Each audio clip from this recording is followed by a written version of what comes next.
When holding up the measuring stick of your life, when you are sort of using this measuring stick to determine what is normal, what is acceptable, either the treatment of you, the payment of you, you cannot put the measuring stick in the past. If anything, it doesn't even belong in the present, it belongs in the future. If you're looking at your measuring stick and saying, well, this job isn't as bad as my last job, this contract isn't as bad as the contract I did before, this relationship, this partner isn't nearly as bad as the last one, you are doing yourself a huge disservice, and you're also like you're bringing down the floor. Each time you do that, you bring down the floor. The idea is for us to level up, to raise our standards as we focus on growth and we focus on getting better. That floor's got to come up. By putting your measuring stick in the past, you're bringing it back down again. I was on a PivotMe Academy call this morning, and there was a gal in there, and she was talking about this client that she has now that's really difficult. And I said, well, are you happy with the client? And she paused and said, well, he's not nearly as bad as this other client I had about 2 years ago. And I said, okay, so let me get this right. So when I asked you if you're happy that you work with this client, if you want to continue working with this client, your reference point was in the past, you had someone treat you worse. So this situation is acceptable to you. And what she was doing is something that we've all done. We take the measuring stick of what is appropriate, what is acceptable, the way we should be treated, the way we should be talked to, the way we should be financially rewarded, and we put it in our past. We go, well, this role makes a lot more money than my last role. This contract is worth more than my last contract. Well, this partnership that I have now, well, he doesn't as treat me as bad as my last partnership. This goes with relationships as well.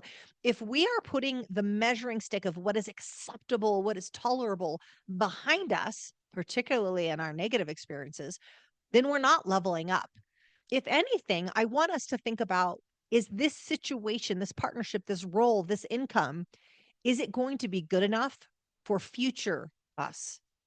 When I was talking to this gal, I said, regardless that someone has once treated you worse.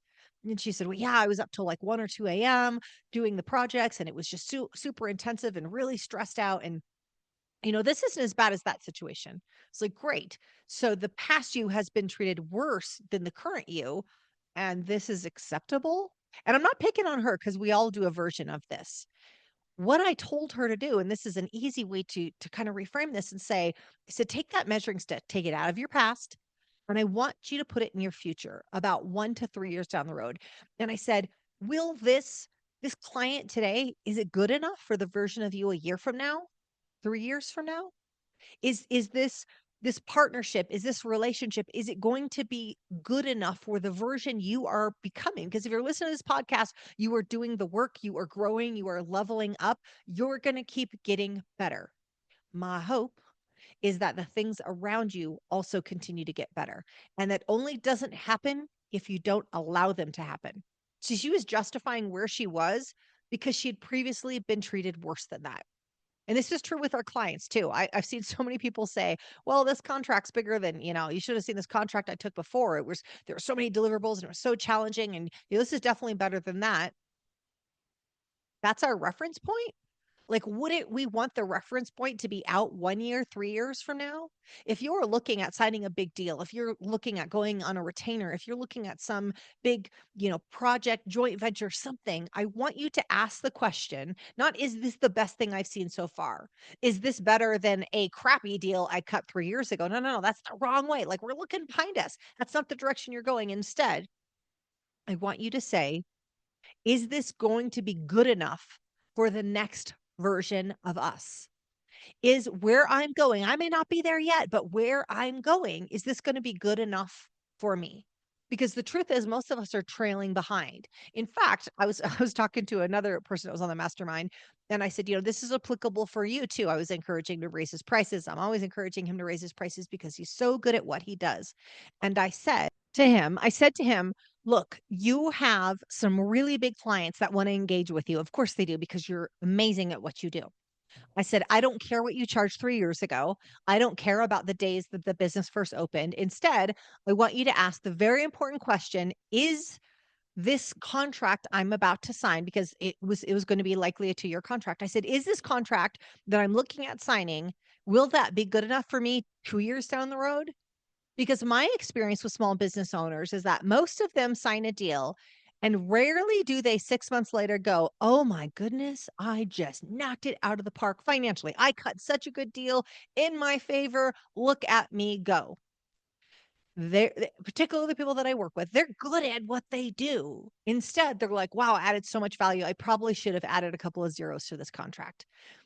Don't let that be you, because there's people that are half as good as you that are charging with that many zeros. They're getting a dollar amount simply because they were bold enough, they were confident enough to charge that. They're thinking about their future. They're thinking about, well, I'm probably good enough. And if I'm not, I will soon be good enough. I'm going to charge this amount. Don't be lagging behind what you should be charging. Don't be lagging behind what standards you should have for yourself in the workplace or with your partner. We are so guilty of doing this. And the only person that can change it is us. The only person. So whether you're looking at a retainer with your biggest clients, whether you're looking at, whether this client that you're dealing with now is as bad as the last one, I want you to completely reframe that situation. We teach people how to treat us. If you don't like the treatment, you need to have the very hard conversation. We talk about hard conversations. We need to have the hard conversation of, how am I participating in this?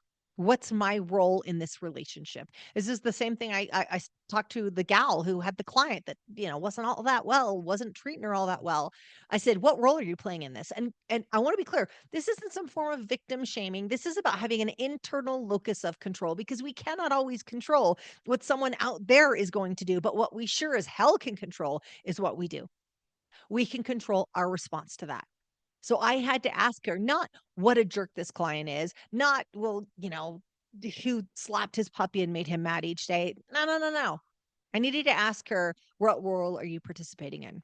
What piece of this do you need to take your power back with? And she admitted she'd had some pretty loose boundaries with him. She had a lot of scope creep. We are all guilty of this. If you run a consulting firm, scope creep is very much a thing. You agree to one thing and then you bolt on this other thing, or you add this other thing, or their virtual office hours are only supposed to be this long, but just make an exception. Before you know it, your client is getting a bunch of unpaid work from you. It happens in a lot of industries. Here's the key piece of this. We need to understand what part we're playing. And at the very least, we're going to start with my measuring stick of what's tolerable, what's acceptable, what standard I'm setting for myself. It's the version of April 2 years down the road. When I'm looking at a partnership, when I am looking at signing a contract, I need to ask myself the very provocative and the very important question of, will this be good enough for future me? Will this agreement, will this price tag be enough to excite me from 2 years from now? Not what happened before, not even today, but is it good enough for the next version of me? Because that's who I'm becoming.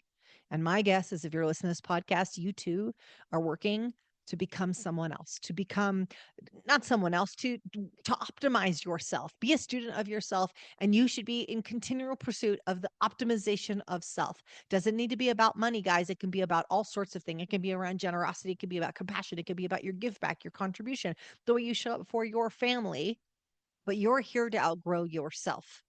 Make sure that you're not lagging behind with your clients and your partnerships and your business and your finances and your health. Let's get all of those things oriented for the next version of us.